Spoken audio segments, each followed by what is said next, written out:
Hey everybody, welcome back to the farm. I'm going to give you an update on the sickle mower today.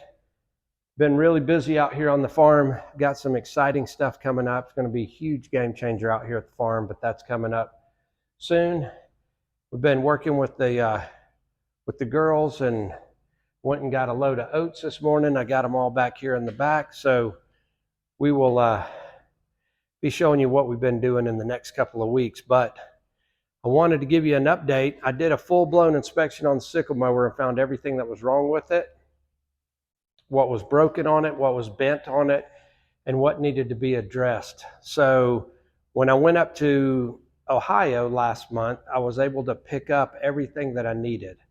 So let me show you what all was wrong and what I got to replace it. So the first thing was the gearbox.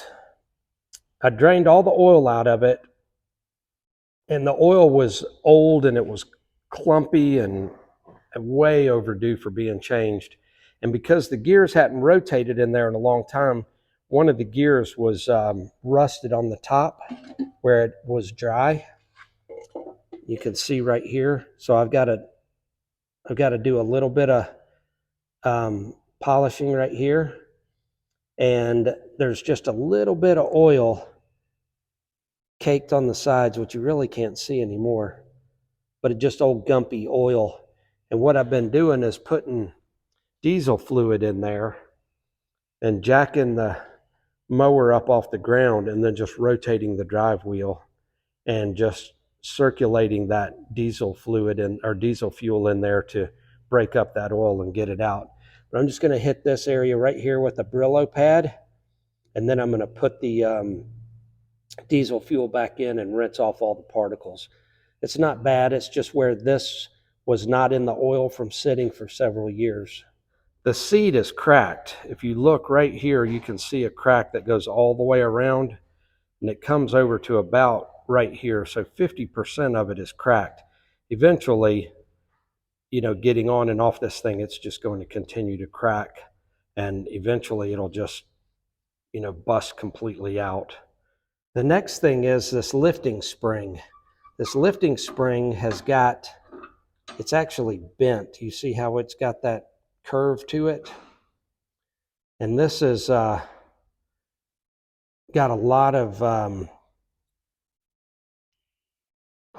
it's got more deep rust on it than the rest of the mower. And I'm afraid that, this being the major lifting mechanism that's supporting all the weight, I feel that this is an Achilles heel and it's going to break at some point. These guards have all been replaced at one point, but they could probably stand to be replaced again.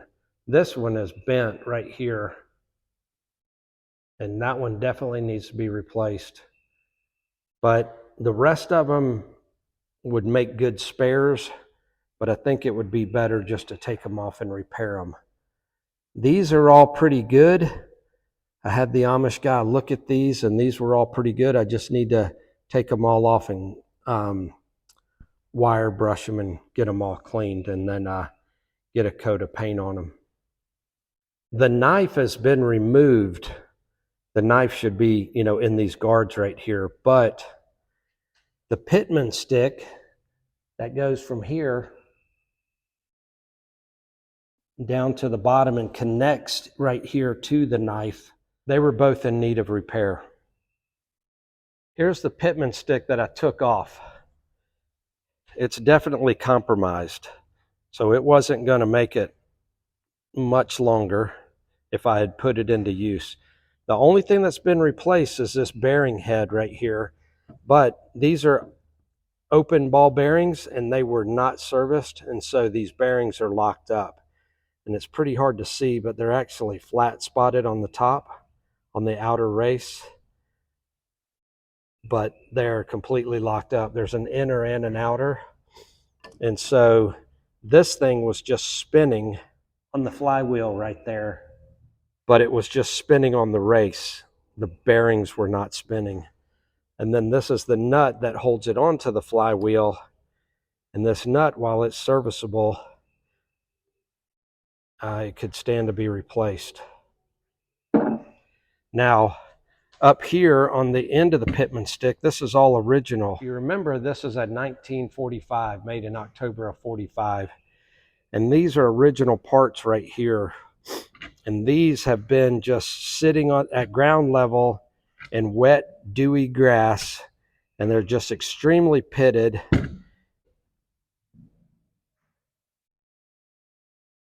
And not in the best of shape. This is the knife head, and you can see some pitting along in here. And there's actually a groove in there from it riding incorrectly on here. This could be saved to use as a spare, but all of this needs to be replaced. The next thing is right down here, there's a gag hinge that goes right here. I've got it removed because it was bent. At the top of the gag hinge, there's a gag lever, and that gag lever connects right up in here. But the gag lever was actually broken. And then coming off the gag lever is a link that connects right down here. And when you pull that handle, the lifting spring pulls this whole mechanism up and down. This is called a stay rod right here.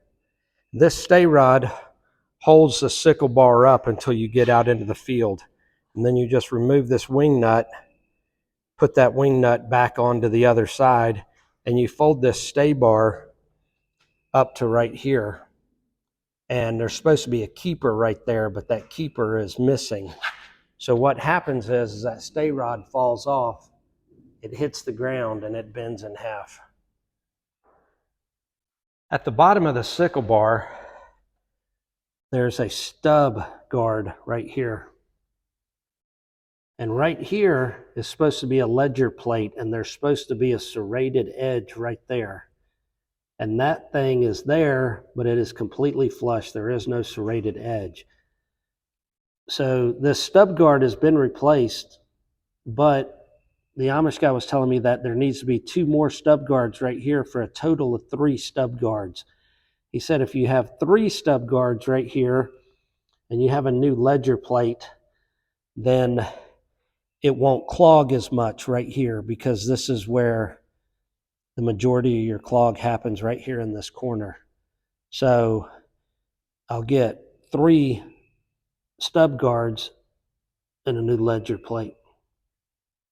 So the first replacement parts I got was all new guards with 3 stub guards. Also a new ledger plate, and you can see the serrated edges on there, and it's been heat treated. See, it's a different color out there.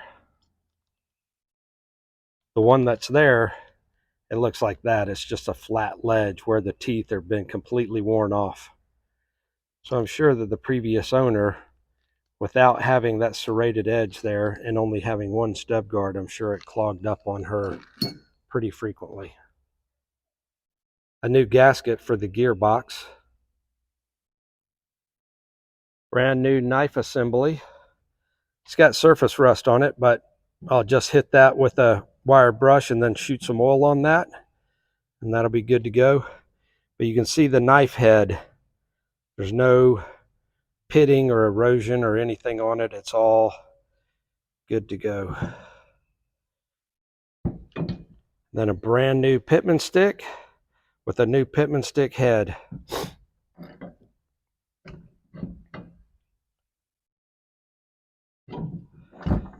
And then a new ash pitman stick, and then a new bearing head, pitman stick head. The difference is these bearings are sealed instead of that open like they were on the other. So that's going to be a lot nicer. And I got a new nut to go on to the flywheel.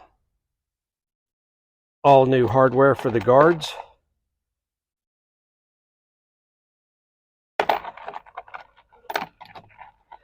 These are lock nuts. And then new cotter keys for the pins on the gag lever and gag hinge. A new seat. And a new lifting spring with a new lifting spring head. This lifting spring head goes into the end right there. It's screwed in right there, and then the adjustment bolt screws into that. I'm going to reuse this. I'm just going to clean it up. Now this is the gag hinge.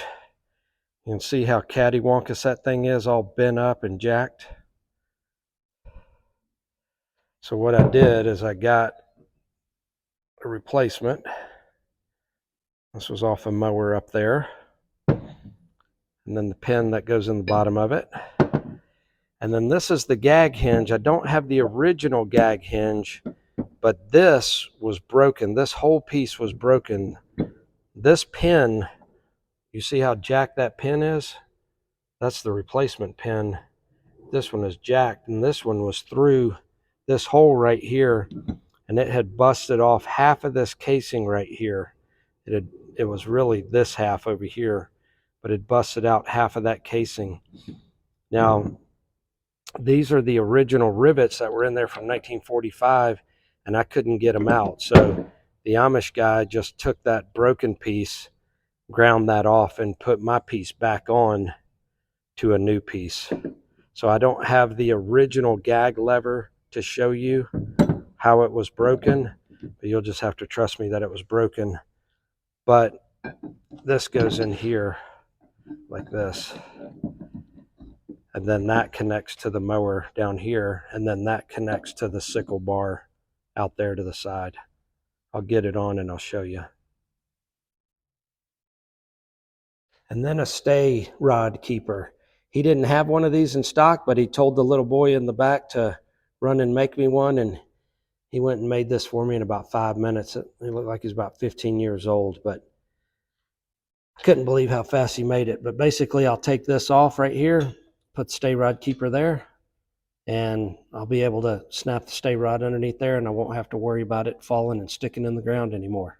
All right, so here is the gag hinge installed, the gag lever installed, connected to the lifting spring, lifting mechanism, and then the linkage going out to the drawbar itself. Now, I haven't put the cotter keys in out here yet because I want to make sure I've got the correct adjustments, and I need to look in the service manual. But you got two adjustments. I've got a 5-foot sickle bar. So one of these holes is for a 4- and 5-foot sickle bar. The other one is for a 6- and 7-foot sickle bar. Same with down here. You've got a 4 and 5, and then a 6 and 7, and then a 6 and 7 down there at the bottom. So I just need to verify in the service manual which is correct before I put the cotter keys in there. But now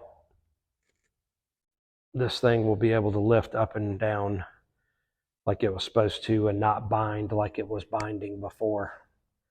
I also got a jug of oil to go into the gearbox once we get to that point.